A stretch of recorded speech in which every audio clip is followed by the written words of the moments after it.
My name is Keith Matilla, and this is Memphis Best BBQ.com. We're here today talking to some of the best pit masters in the world at the Memphis May Barbecue Cooking Contest. This is Mark Lambert, and he ain't no slouch. He might be a little shy on camera. Give him a minute. Mark, no big deal, right? Yeah, we've done it all before. How long you been doing this?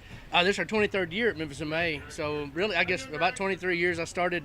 This is, it's kind of weird to start your first barbecue competition ever at Memphis May, but I don't recommend it, but that's what we did. That sounds good. That sounds good. So now you cook just a little bit of everything. What are you competing in this time? We've always cooked in pork shoulder, so we're always on the south end of the park. That's how we started. Our friend Jody Bryant got us into this. His daddy taught him barbecue in the Boot Hill, Missouri, and he taught us about pork shoulder. We cook ribs and whole hog, and we do all that stuff, but this is our family on this end of the park, and if you cook shoulders, you're on the south end of the park. This is where we like to be. This is where everything that we're associated with, Memphis and May, is on the south end. So we cook shoulders, not only because we're four-time world champion at Memphis and May in shoulders, but it's where our family is.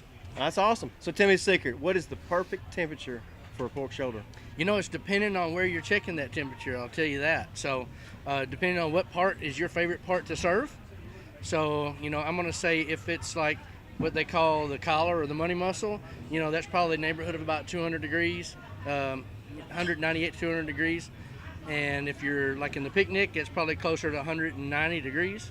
So it depends on the whole pork shoulder is the shank, the picnic, and the butt.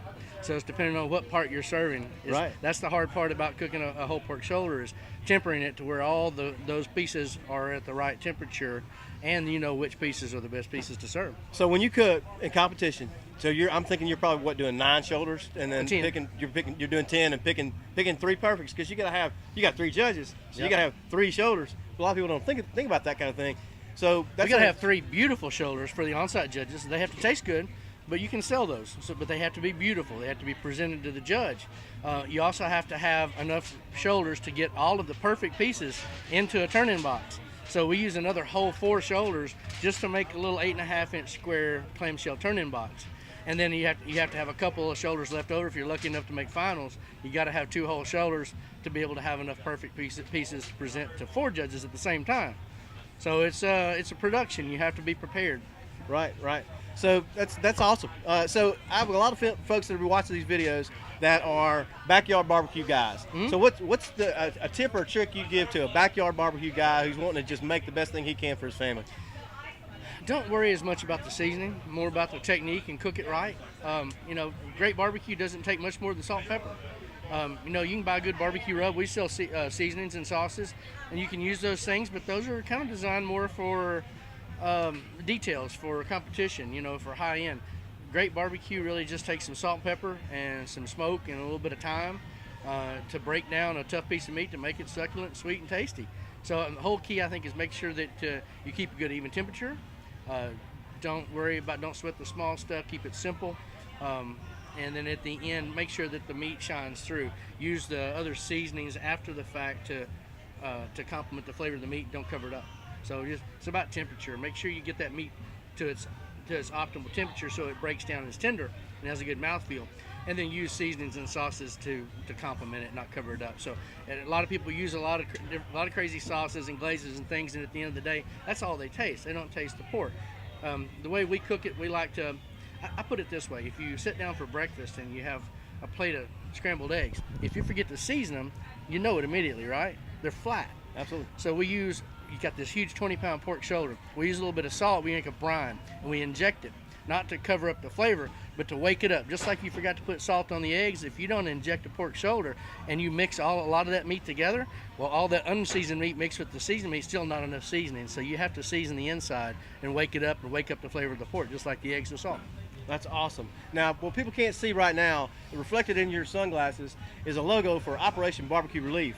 Can you tell me a little bit about that? We're a group of volunteers. Some people that own restaurants, caterers, competition guys from all over the country, all over the globe. And so we come together when there's a hurricane, fire, flood, anything like that, tornado. And we come together and feed people that are displaced and don't have a place to eat, don't have a place to stay. Give them a hot meal rather than a sandwich or an MRE, and deliver it with a smile. And our whole premise is to deliver that one hot barbecue meal that matters. We're going to feed, in deployment when we go, like when we went to Hurricane Harvey in Houston, almost 400,000 people. 400,000 sounds like a big number, and that's a great number to stand up and yell and scream about, right? What you did. But at the end of the day, one person that was there at that deployment can remember delivering that one meal to that one person that made them cry. And that's the one that mattered, you know? Oh, absolutely. So how many meals do you think Operation BBQ Relief has served? Oh, man. I think we're just a little over 3 million. Wow. A little over 3 million meals, you know, approaching 4 million. So just last year, we did almost 1.2 million just last year. That's insane. How do I sign up for this? How do I help? You know, it's real easy. You don't have to be a cook, and you don't necessarily have to be a restaurateur or anything like that. That takes people from all walks of life, people that can drive trucks, people that are lawyers, people that, of course, some people that can cook, people that can organize, people that are good with books, people that are good interacting with the public. It takes people to clean, people to camp chefs, people to serve the other volunteers that are serving others. So all you have to do is go to the Operation BBQ Relief, which is opbbqrelief.com or operationbbqrelief.org. A real easy way is you can text. You can text volunteer to 41444, and you'll get a link back. You just click on it. It takes you straight to the page to volunteer. Or you can text donate to 51555. You get a link, and it takes you to that link straight to be able to donate. So if you can't volunteer your money, if you don't have the money to give, then all you got to do is volunteer a little bit of time. And you know, everyone's can do one or the other. Not everybody can do both, and that's okay. But there's opportunities for everybody depending on whether you've got time or money. It's a really fulfilling thing to get to go do. You know, if you've got money to donate, that's great. But it takes a lot of people to put on something like that. And we work with a lot of really amazing companies like Farmers Insurance, Yeti Coolers, Prairie Fresh Pork. There's a ton of huge ones out there. Those guys, you know, they spend money with Operation BBQ Relief, but they want to make sure that their recognition, I think, is more widespread throughout the year. So we've started a new program called Always Serving.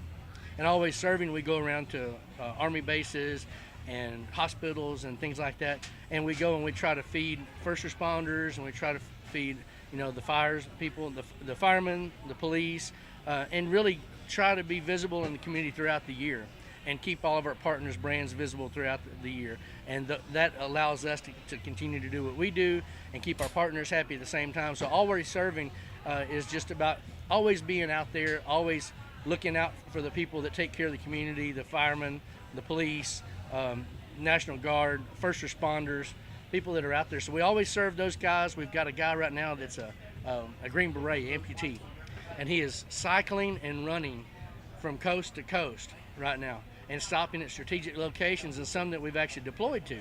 And he's stopping, and we're trying to feed as many people as possible, either in hospitals or missions and things like that, whether it be less fortunate on the street, or whether it be people that are at the hospital, you know, getting treatment. So strategic places along the way, and one of them coming up is San Antonio this weekend, and then off on the way from San Antonio, Hammond, Louisiana, which is one of our biggest deployments during the floods a couple of years ago in Hammond. So it's a really cool thing as well. That's awesome. Mark, I thank you so much for taking the time to talk to us. Man, it's all about giving back. Absolutely. As we say, fire, smoke, and love. A lot of love coming from this guy right here. Thanks again, my friend. Hey, thanks for coming by. Appreciate it, bud. MemphisBestBBQ.com.